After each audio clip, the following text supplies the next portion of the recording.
Abre sua Bíblia comigo no livro de Abacuque, capítulo 3. Livro de Abacuque, capítulo 3.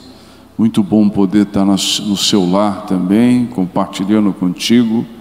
Verso 1, Abacuque, capítulo 3, verso 1. Oração de Abacuque, o profeta. Os profetas, eles tinham uma missão de Deus, de primeiro ver o que precisava acontecer no presente e no futuro. Eles eram pessoas que tinham capacidade, vou trazer para a nossa realidade de entendimento, de uma intuição espiritual do que precisava acontecer.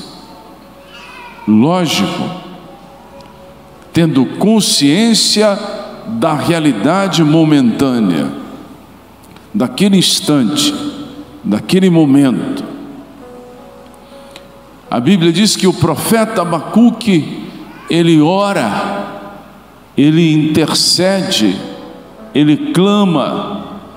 E a oração de Abacuque, ela chega até nós como um exemplo que nós, como igreja profética, muitas vezes a pessoa não é um profeta, mas ele está numa igreja profética. O que é uma igreja profética? É uma igreja que tem um manto profético sobre si. Ela tem a capacidade de ver o presente e ter essa intuição espiritual do que Deus vai fazer no futuro. E mais, levar o povo a desejar o que Deus vai fazer. A desejar o que Deus vai fazer. Vou te dar um exemplo. Apóstolo, como é que o senhor sabe que a igreja vai ser arrebatada? Primeiro, através das Escrituras. A Bíblia é clara. Um dia nós iremos subir, vamos encontrar Jesus nos ares. Não se preocupe quem tiver medo de altura, os anjos vai levar você, elevador angelical, seguro, Então nós vamos encontrar o Senhor nos ares. Como que eu sei? Através da palavra. Agora, como que o Senhor sabe que está próximo? Isso é uma intuição profética. Isso é uma intuição profética. Como que você tem uma intuição profética? Primeiro, você tem que ter anos de comunhão com o Espírito Santo. Não quero mistificar. Qual é a comunhão com o Espírito Santo? A comunhão na palavra. A Bíblia diz que o Espírito Santo nos guiará a toda a verdade. E a verdade é a palavra. À medida que você se coloca o seu coração na palavra, você passa a ter relacionamento com o pensamento de Deus. Presta atenção, por favor, no que eu estou dizendo. Quando você começa a ler, vamos trazer o nosso português mais claro possível. Quando você começa a ler a palavra sistematicamente, com disciplina, mesmo sem querer. Quem já foi adolescente aqui? Tem uns que faz tempo, Quem já foi?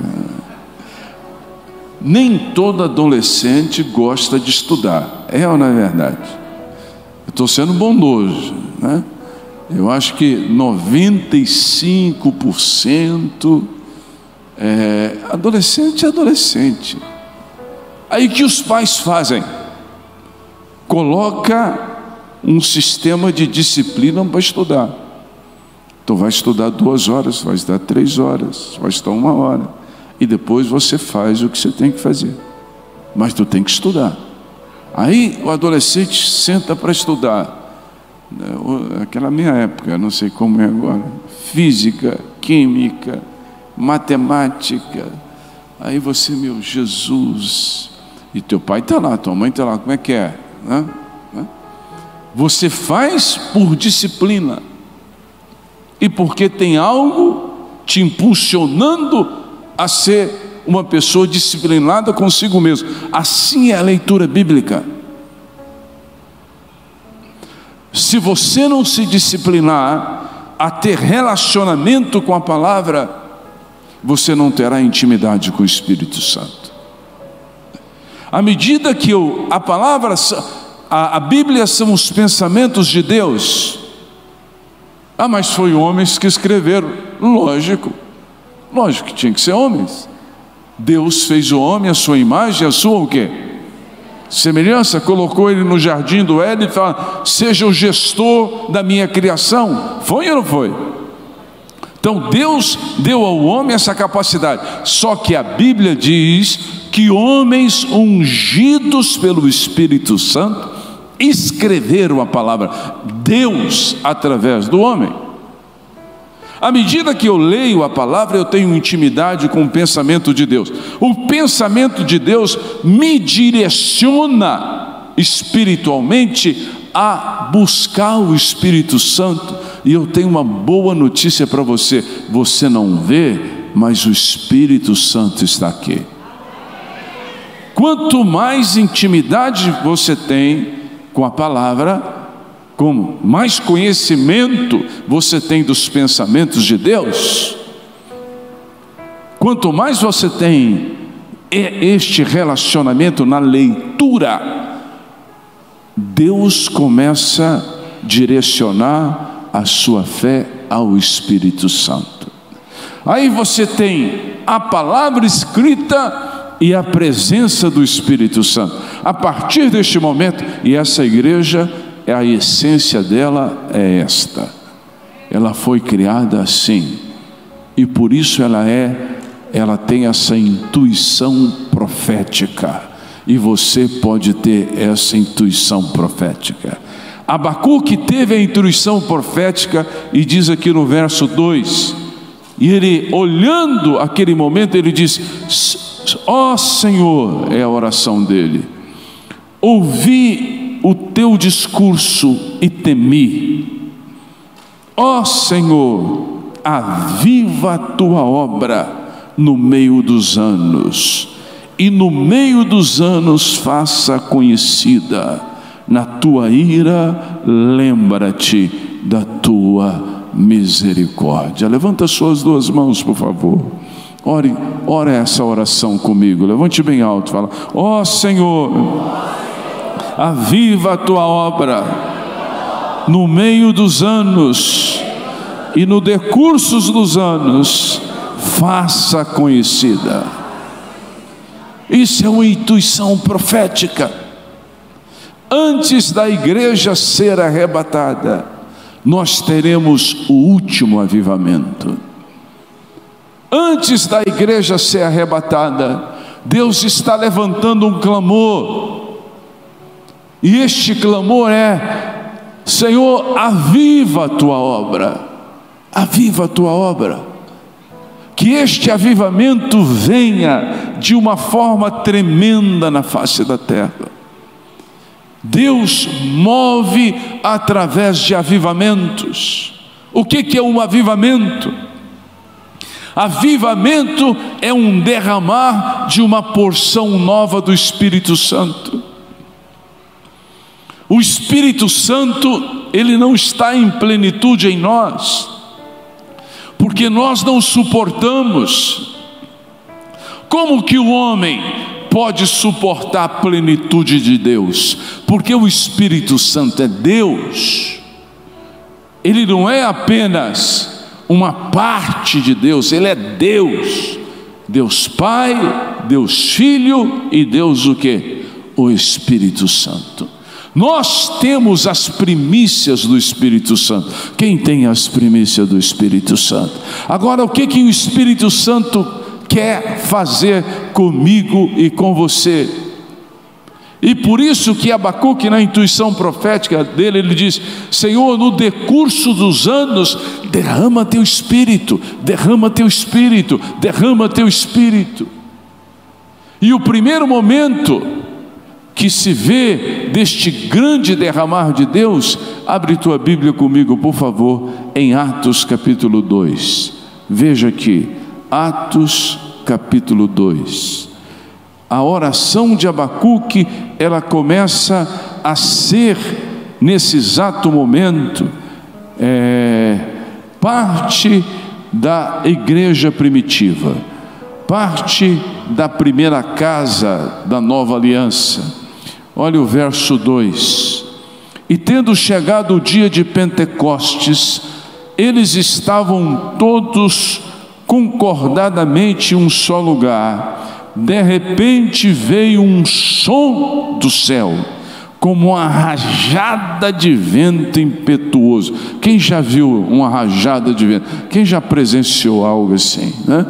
Eu estava faz tempo, alguns anos, em Miami, numa igreja, e veio furacão, né? Furacão. E nós ficamos fechados na casa, e aquele vento, aquela rajada de vento, produzia temor no coração da gente. Você ficava pensando: será que isso aqui vai cair, vai suportar? É algo sobrenatural. Olha o que diz as Escrituras: de repente veio um som do céu, como uma rajada de vento impetuoso, e encheu toda a casa onde eles estavam assentados. Aqui é um avivamento, aqui é um momento tremendo que Deus vai trazer nesses próximos 10 anos a igreja dele na face da terra. Quem crê nisso? Quem crê, levanta suas mãos, fala: eu quero o avivamento. Não faz, vocês não sabem o que vocês estão. Levante as suas mãos, meu irmão. Sabe o que o avivamento vai fazer contigo? Vai renovar sua saúde, vai curar suas enfermidades, vai liberar águas vivas no seu interior. Você não vai ter depressão que te segura. A glória de Deus vai estar sobre você. Você terá uma dinâmica que você nunca teve, uma capacidade de inteligência que você nunca teve, uma agilidade para agir que você nunca teve, estratégias de Deus através de você, e Deus vai te preparar para ser arrebatado e encontrar Jesus nos ares. Ah, querido, isso aqui não foi uma experiência emocional, mudou a história da igreja. O Espírito Santo veio, o Espírito Santo veio. E interessante, eu quero chamar a sua atenção para alguns princípios desse texto. Diz aqui, tendo chegado o dia de Pentecostes, tem o tempo de Deus, tem o momento de Deus. Por isso a intuição profética é importante. Por isso a intuição profética é importante. Ontem, conheci um irmão ontem, ele é de Dallas, e nós estávamos conversando, e eu disse a ele: há 40 anos atrás, um pastor, um homem de Deus, eu era um jovem, né? Ele esteve no Brasil, e Deus falou com ele.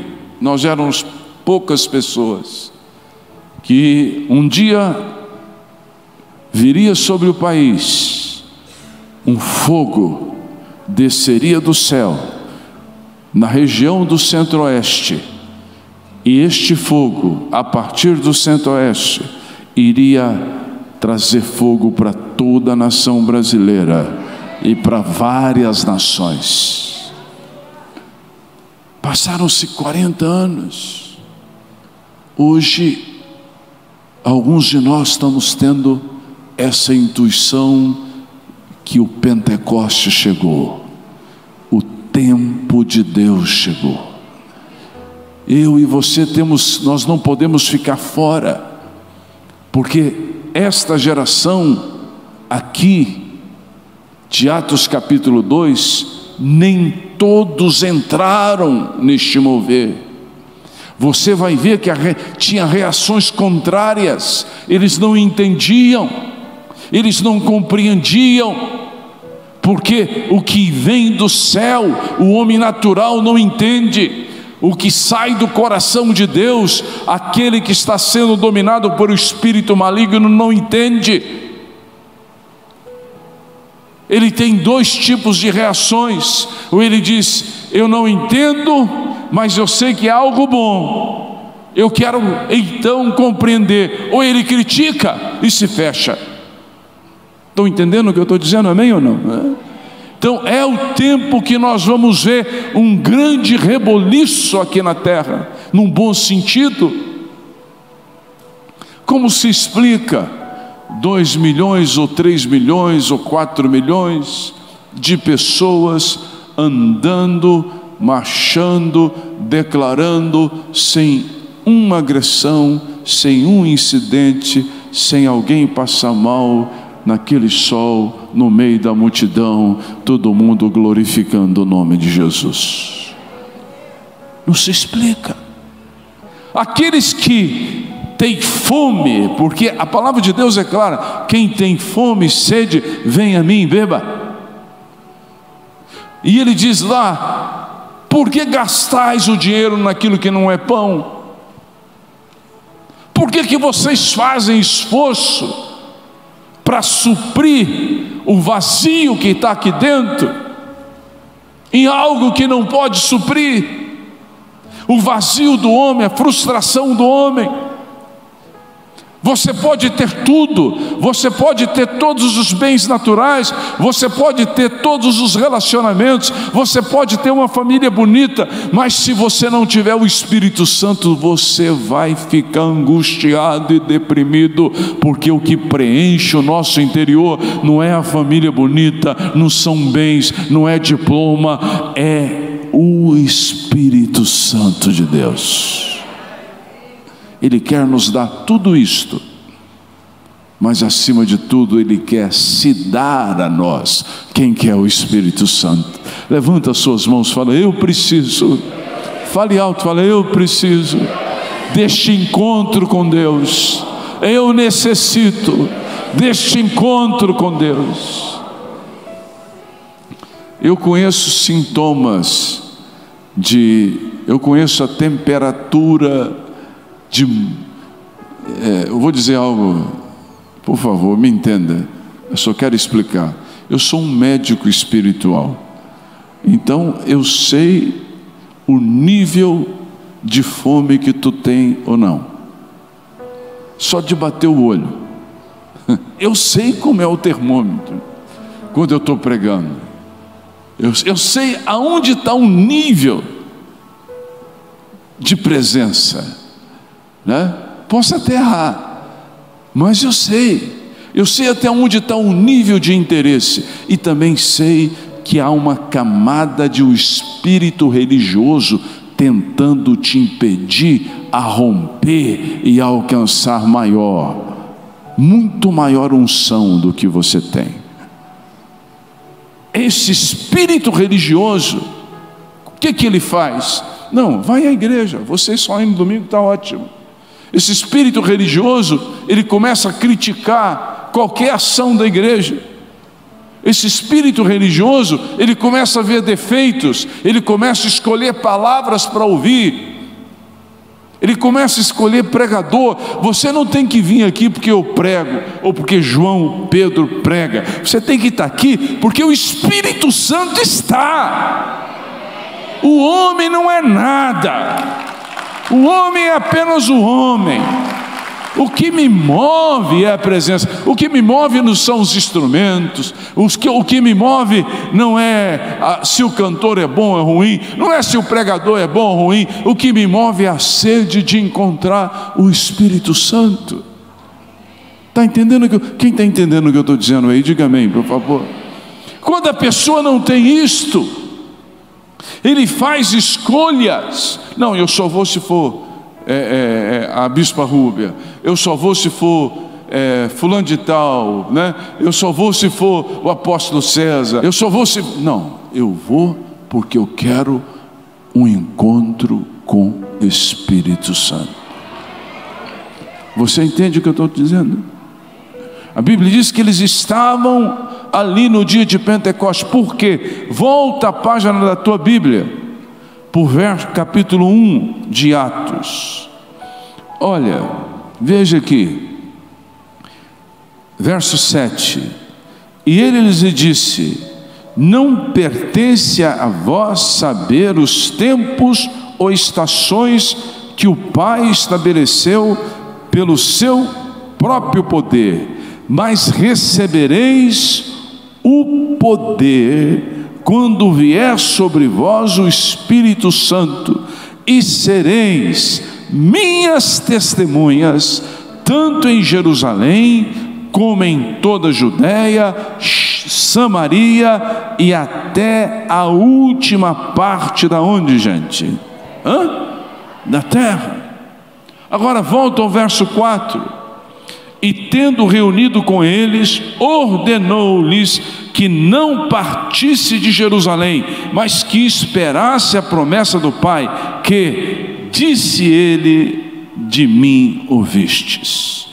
Ele disse: vai para Jerusalém. Hoje Jerusalém é a igreja. Vai para Jerusalém, não saia de lá, porque o Espírito Santo virá sobre vocês. Eu não vou estar, Jesus estava dizendo, pessoalmente, porque eu subirei ao Pai, mas eu enviarei o Espírito. Agora eles tinham um problema, porque Jesus eles viam fisicamente, o Espírito eles não iriam ver. Quem está entendendo, diga amém. As pessoas querem ver para crer. Jesus disse: não, bem-aventurado é aqueles que não viram e creram. Eles disseram: vá para Jerusalém, eu não estarei ali, mas não saia, porque quando chegar o Pentecostes, o Espírito virá, e vocês serão revestidos de poder. Quem quer ser revestido do poder de Deus? Poder de Deus não é só curar enfermo. Poder de Deus é capacidade de inteligência. Poder de Deus é blindagem emocional. Poder de Deus é capacidade de estratégia para viver a vida. Poder de Deus é saber relacionar com pessoas para não machucá-las. E poder de Deus é para pisar a serpente e prevalecer contra o diabo. Recebereis poder ao descer sobre vós o Espírito Santo. E a palavra de Deus diz aqui, volta ao capítulo 2, verso 2.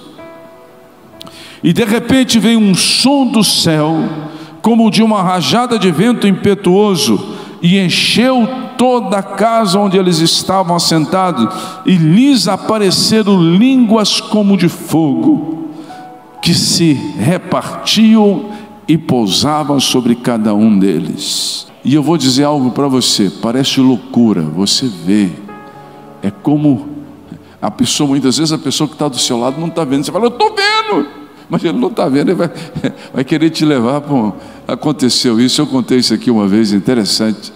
Eu estava,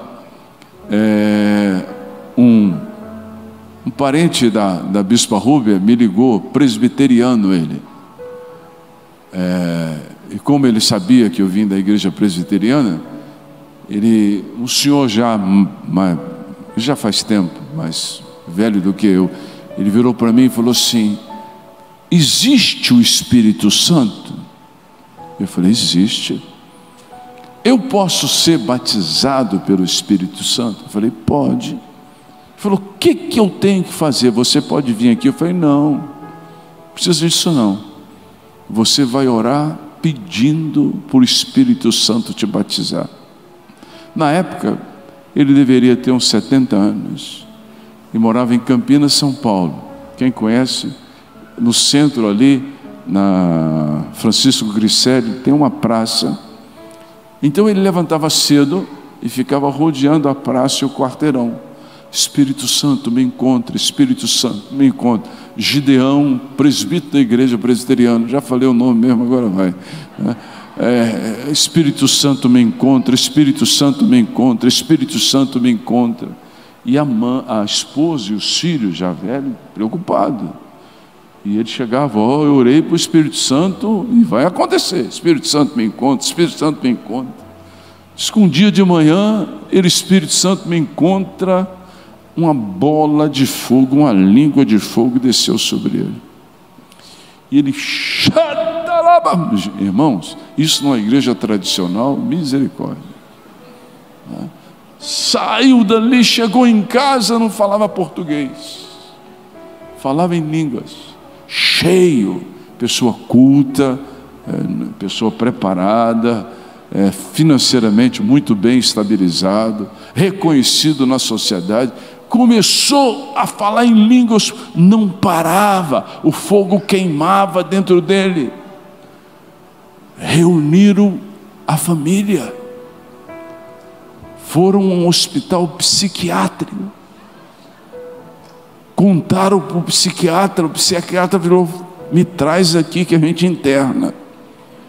Levaram ele lá, e ele começou a falar da experiência. Eu comecei a falar em línguas. O psiquiatra olhou, falou para a mulher, você sabe quando o médico está desconfiado, tentando passar no olhar para a família, está mal.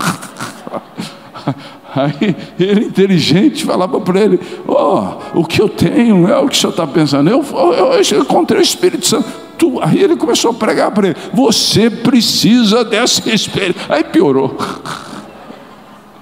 Saíram, voltaram para casa, reuniram a família, neto, esposa, filhos, decidiram internar o homem. Aí ele disse para eles, vocês podem me internar, vocês podem me prender, vocês podem amarrar minha boca, mas vocês não podem tirar a experiência que o Espírito Santo me deu. Irmão, isso aí é tremendo. É isso que muda a vida de um homem. Ele arrebentou com aquela camada de religiosidade que havia, e entrou no nível do Espírito. Olha como termina o texto. Olha o verso 4, diz aqui, e todos ficaram cheios do Espírito Santo. Todos. Eu imagino criança, adultos, adolescentes, jovens. Como disse o profeta Joel, nos últimos dias derramarei do meu Espírito sobre toda a carne. O último avivamento, nós teremos esses 10 próximos anos. Prepara seu espírito. Quem quer? Vou ler o último texto. Abre tua Bíblia no livro de Mateus, capítulo 3. Mateus capítulo 3. Veja o que está escrito. Mateus capítulo 3. Muito bom poder esperar esse mover do Espírito Santo. João Batista estava pregando para uma multidão de religiosos. Ele disse, verso 10: e também agora está posto o machado à raiz das árvores, pois toda árvore não produzindo fruto bom é cortada e lançada no fogo. Ele está falando do inferno. Ele está falando que a árvore pode ser cortada se ela não produzir frutos bons. Aí ele diz aqui, eu realmente vos batizo com água para o arrependimento, mas aquele que vem depois de mim é mais poderoso do que eu, cujos calçados não sou digno de carregar. Está falando de Jesus, Jesus Cristo.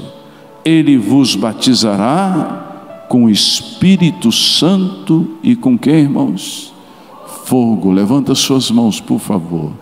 Fala, eu quero o fogo de Deus na minha vida. Fale alto, eu quero o Espírito de Deus. Eu preciso desse fogo, eu preciso dessa nova experiência. Levante bem alto as suas mãos. Fala: espírito religioso que tenta me amarrar, eu te repreendo agora, saia do meu caminho.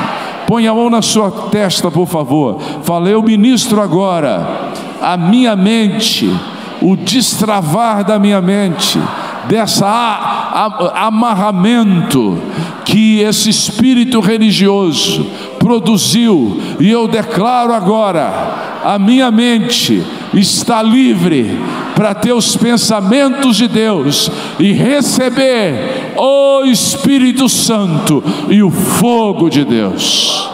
Você crê? Crê ou não crê? Aí ele diz aqui no verso 12, eu vou fechar com isso: cuja a peneira está na sua mão, e limpará cuidadosamente a sua eira, a igreja, recolherá no celeiro o seu trigo, mas queimará a palha no fogo indestrutível. Ouça, Deus quer limpar a nossa vida para que o Espírito Santo seja derramado. Deus quer tirar toda a palha da igreja para que o Espírito Santo seja derramado. Você está disposto a deixar Deus limpar a tua vida?